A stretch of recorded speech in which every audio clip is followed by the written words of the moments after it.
अनु रात में 3 बजते ही बुक पढ़ने के लिए फिर से उस मिस्ट्री रूम में जाने के लिए तैयार हो रही होती है।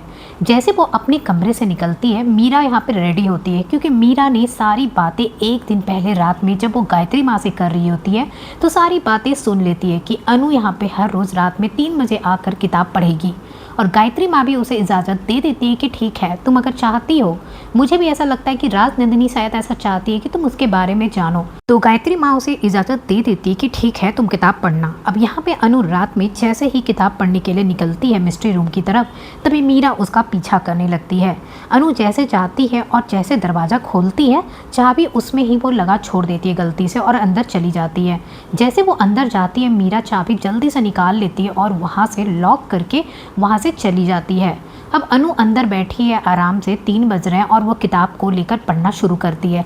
वो किताब आराम से पढ़ ही रही होती है, तभी यहाँ देखेंगे मीरा जो है चाबी लेकर जाती है और आर्या सर के कमरे में, जहाँ वो सो रहे होते हैं, कि उसके बाजू वाली टेबल में रख देती है।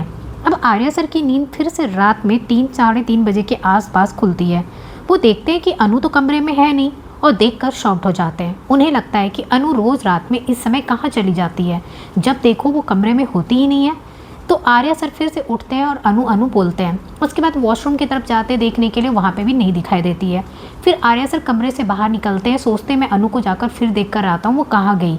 इधर अनु किताब आराम से पढ़ रही होती है और अनु जैसे आर्या सर की आवाज़ सुनती है तो देखती है कि रूम बंद है और वो खोल नहीं पा रही है। अनु बहुत ज़्यादा परेशान हो जाती है क्योंकि रूम खुल नहीं रहा था। उसके बाद अनु को लगता है कि रूम बंद कैसे हो गया, मैंने तो रूम को लॉक ही नहीं किया था।